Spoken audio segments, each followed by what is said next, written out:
segunda carta de Paulo aos Coríntios, capítulo de número 12. O texto clássico que Deus diz que a minha graça te basta. Nós vamos falar dessa graça que transforma, a graça que é suficiente, que nós não precisamos só da graça de Deus no momento da conversão, quando nós somos chamados para perto de Deus, mas durante toda a nossa jornada, durante toda a nossa caminhada cristã, é a graça de Deus que nos sustenta e transforma a nossa vida. E Deus usa essa graça como algo que é suficiente para nos moldar, para nos aproximar e nos manter perto de Deus. 2 Coríntios, capítulo de número 12, eu quero ler do verso de número 7 em diante. Nós vamos contextualizar, entender tudo o que está acontecendo aqui na vida do apóstolo Paulo e como que a graça de Deus operou na sua vida e continua operando na minha e na sua vida. 2 Coríntios, capítulo 12, verso de número 7, diz assim: E para que não me ensoberbecesse com a grandeza das revelações, foi-me posto um espinho na carne, um mensageiro de Satanás para me esbofetear, a fim de que não me exalte. Por causa disso, 3 vezes pedi ao Senhor que o afastasse de mim. Então ele me disse: a minha graça te basta, porque o poder se aperfeiçoa na fraqueza. De boa vontade, pois, mais me gloriarei nas fraquezas, para que sobre mim repouse o poder de Cristo. Pelo que sinto prazer nas fraquezas, nas injúrias, nas necessidades, nas perseguições, nas angústias, por amor de Cristo. Porque quando sou fraco, então é que sou forte. A minha graça te basta, porque o meu poder se aperfeiçoa na fraqueza. Vamos orar, pedir a bênção, a direção de Deus para a meditação dessa noite. Oremos. Senhor, nós estamos na tua santa presença. Esse Deus glorioso que tem uma graça maravilhosa, através da qual nos aproximou de ti, através da qual nos sustenta diariamente e através da qual, Senhor, através desta graça que nós seremos finalmente levados para perto de ti no tempo oportuno. Assim, ó Deus, caminharemos esta vida sendo sustentados, transformados, moldados por ti, Senhor, através desta maravilhosa graça que é suficiente. Abençoa o teu povo, ó Pai, que ouve esta mensagem aonde estiverem. Que a tua graça repouse sobre cada um deles, Senhor. Prepara o nosso coração para a meditação dessa noite.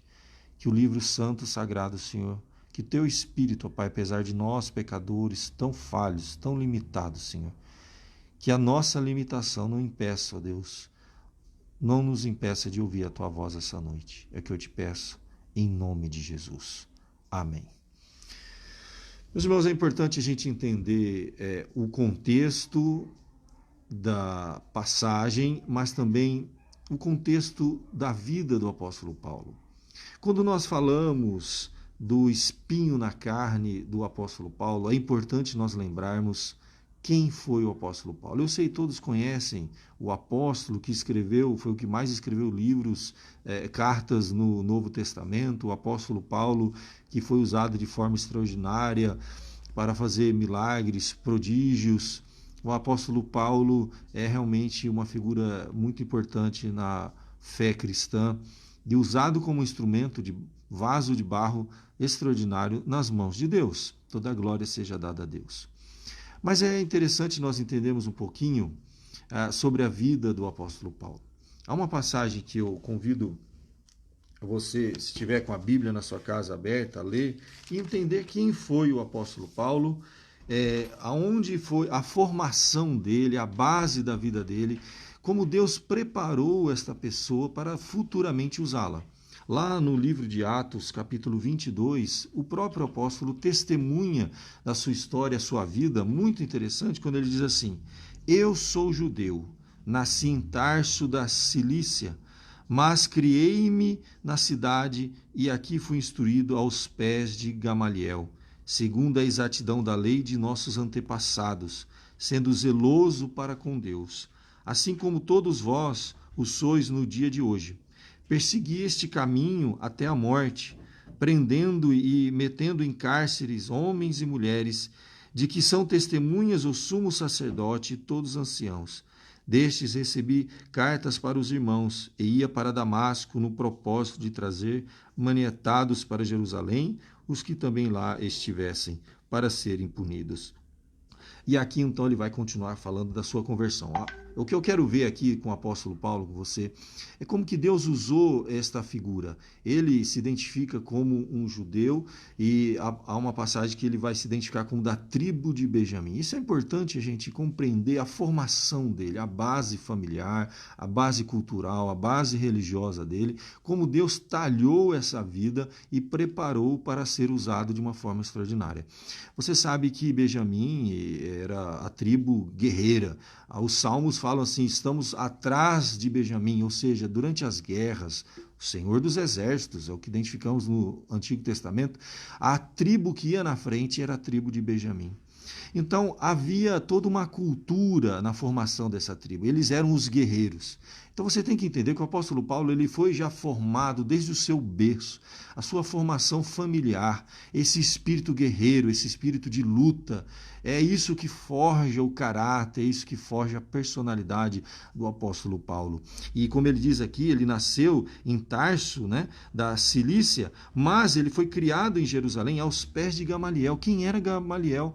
Era nada mais, nada menos do que o mestre mais preparado de todos os tempos, que já existiu ali na região de Jerusalém.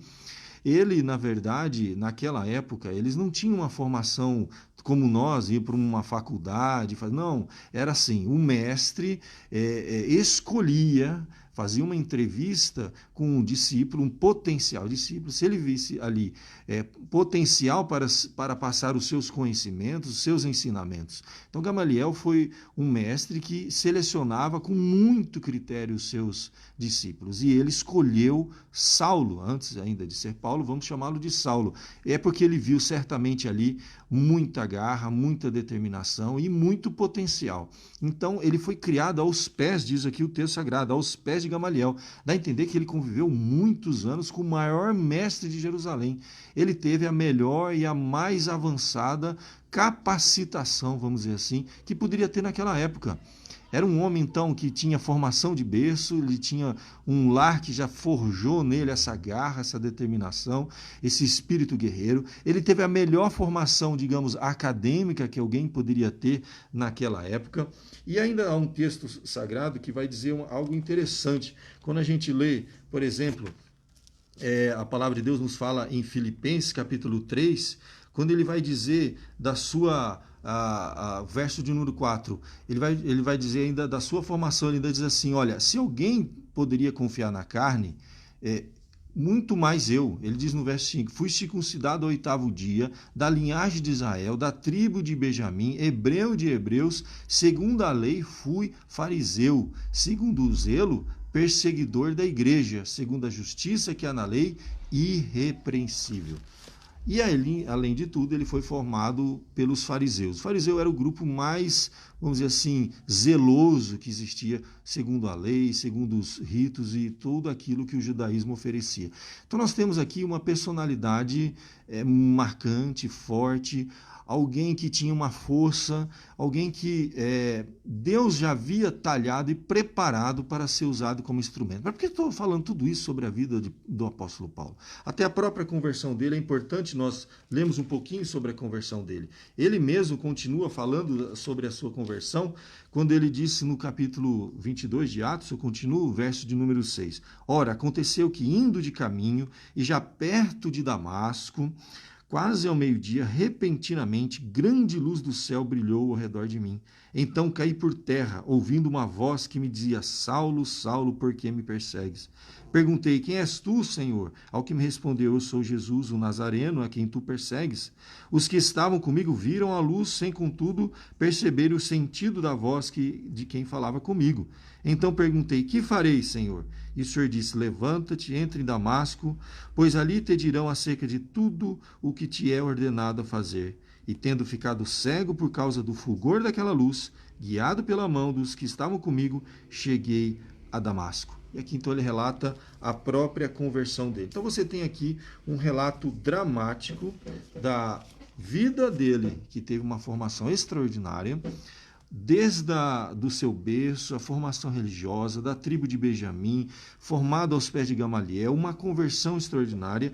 E o contexto aqui da carta aos Coríntios fala desta revelação extraordinária que ele recebe, quando ele diz que ele, para que não se ensoberbecesse, quando ele fala do espinho na carne, é porque ele recebeu algo muito especial. E o texto diz, no verso número 1, se é necessário me gloriar, ainda que não convém, passarei as visões e as revelações do Senhor.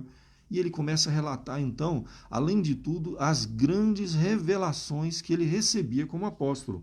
Conheço um homem que em Cristo há 14 anos foi arrebatado até o terceiro céu. Se no corpo ou fora do corpo, não sei, Deus o sabe. Esse tal homem, se no corpo ou fora do corpo, não sei, foi arrebatado ao paraíso e ouviu palavras inefáveis, as quais não é lícito ao homem referir. De tal coisa me gloriarei, não porém de mim mesmo, salvo das minhas fraquezas, pois se eu vier gloriar-me, não serei nécio, pois direi a verdade, mas abstenho-me para que ninguém se preocupe comigo mais do que em mim vê ou em mim ouve. Então a gente tem esse panorama da vida do apóstolo Paulo e vamos entender o que está acontecendo aqui. Você imagina o que faltava para esse homem? Ele teve uma formação familiar extraordinária, da tribo de Benjamim, cresceu aos pés de Gamaliel, uma conversão marcante e extraordinária, revelações extraordinárias. Esse homem tinha, não podemos colocar aqui ninguém como ele, como o apóstolo Paulo, foi usado da forma que ele foi usado. Quando nós falamos da nossa cultura ocidental, do mundo ocidental, ele é formado por três coisas: filosofia grega, direito romano e a tradição judaico-cristã. E se alguém perguntar assim, quem foi o homem, ser humano, usado por Deus para marcar esta cultura judaico-cristã ocidental? O apóstolo Paulo. O mundo que nós vivemos hoje, ele é formatado pelos pensamentos desse apóstolo, usado pelo Espírito, registrado nas Sagradas Escrituras. Ninguém foi usado como esse homem por Deus. Nós não conseguimos conceber algo semelhante. Só faltava uma coisa na vida do apóstolo Paulo: um espinho na carne. Agora a gente entende, depois de ver a sua vida, a sua formação, a como Deus veio trabalhando na sua vida. E ali então a palavra de Deus nos fala desse momento em que Deus, para preservá-lo, para usá-lo agora de uma forma especial, Deus coloca nele um espinho na carne. E aí ele diz no verso número 7, para que não me ensoberbecesse com a grandeza. Veja, ele está falando das coisas grandes que Deus havia feito na sua vida, e ele, ser humano, pecador, falho, ele poderia se ensoberbecer, ele poderia se perder, aquilo poderia subir na cabeça, poderia acontecer como aconteceu com muitos outros personagens nas Sagradas Escrituras, como aconteceu com o rei Davi, depois que ele sentou no trono, com todo o conforto, com todos os recursos que ele teve na sua mão, ele deixou subir na cabeça e fez uma loucura com Betseba. Aconteceu assim com muitos outros reis, personagens ilustres nas Sagradas Escrituras, mas Deus precisava preservar o apóstolo Paulo. E aqui a palavra de Deus diz claramente que para que houve um propósito, que ele não se ensoberbecesse, foi colocado, foi-me posto, algo que foi imposto sobre ele, um espinho na carne, um mensageiro de Satanás, para me esbofetear, a fim de que não me exalte. Alguém disse certa vez que, assim como Paulo foi levado até o como ele diz aqui, não sabe se no corpo ou fora do corpo, foi um arrebatamento, foi uma visão, ele recebeu no terceiro céu revelações inefáveis, que não tem nem como a gente descrever isso, não tem nem como falar isso para os homens. Ele recebeu coisas extraordinárias, só que quando ele desceu para a terra, de novo, Satanás estava esperando ele, amando de Deus, para preservá-lo de algo pior, porque estava dentro do propósito e do plano de Deus. Aí ele diz que foi para, a fim de não me esbofetear, foi-me posto um espinho na carne. É importante a gente entender o significado dessa palavra espinho na carne. Ele é muito aplicado, há muitas confusões que fazem. O que será que era isso? eu creio que o sentido é mais importante do que o que de fato Deus colocou. Não sabemos se foi uma enfermidade física, não sabemos se foram as inúmeras perseguições que esse homem sofria de uma forma assim descomunal. Nós não sabemos se foram problemas que ele enfrentava. Nós sabemos que era algo que estava além das suas forças, porque a palavra usada no grego é a palavra comumente usada para o empalamento. Não é um espinho qualquer, é uma estaca. A ideia que nós temos aqui era algo que era assim, humanamente falando, insuportável. O empalamento era um tipo de tortura usado no mundo antigo, que era uma estaca que atravessava o corpo da pessoa de cima a baixo e o levava à morte. E Paulo está usando algo aqui que para ele, humanamente falando, ele não tinha forças. Agora imagina um guerreiro da tribo de Benjamim, com toda a formação, com a garra, com a determinação que ele tinha, meus queridos, não seria qualquer espinho que iria derrubá-lo. Deus não iria conseguir quebrantar esse homem com um pequeno problema.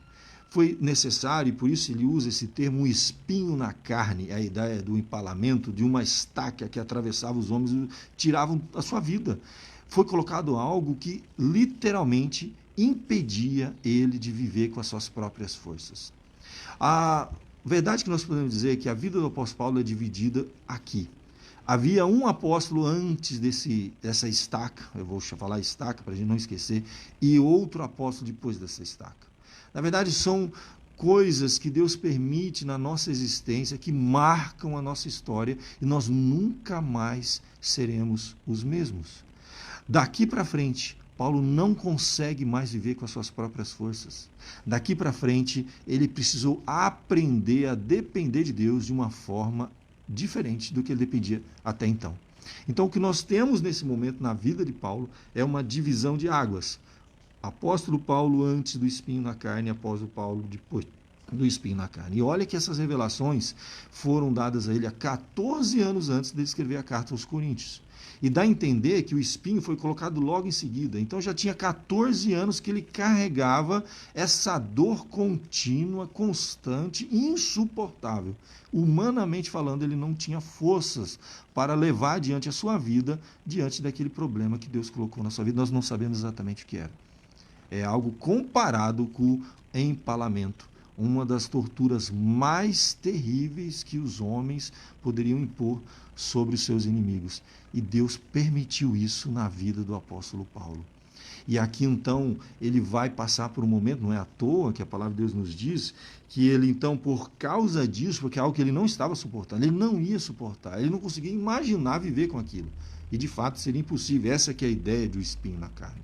Espinho na carne é aquilo que nos impede de viver nas nossas próprias forças. Porque se fosse possível viver pelas suas próprias forças, o apóstolo Paulo, pelo seu temperamento, pela sua personalidade, pela formação do seu caráter, ele ia viver com as suas próprias forças, mesmo com uma dor. Se fosse algo pequeno, se fosse algo que não o machucasse tanto, ele levaria e arrastaria aquilo nas suas próprias forças. Mas não é isso que Deus queria para a vida de Paulo. Deus queria um novo Paulo a partir daquele momento. E Deus coloca então esse espinho na carne, essa estaca na vida dele, que vai fazer uma demarcação. Daqui para frente, nós teremos um outro apóstolo. E durante 14 anos, e agora ele registra, e ele diz, por causa disso, 3 vezes eu pedi ao Senhor que o afastasse de mim. A ideia que dá assim, não tem como viver com isso. Não tenho forças, eu não vou suportar. É possível que eu e você venhamos a passar na nossa história, na nossa jornada, por experiências que a gente olha e fala, não, esse aqui não, é demais. Deus está brincando comigo. Deus não vai permitir isso acontecer na vida do seu filho. Pois é exatamente isso que acontece na vida do apóstolo Paulo. Algo que, segundo as suas forças, segundo as suas capacitações, não tinha como ele continuar vivendo com aquilo.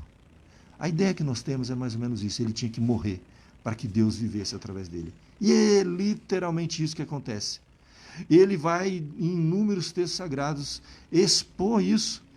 É necessário que eu morra para que Cristo viva em mim. Ele chega a dizer que morrer é lucro e viver é Cristo.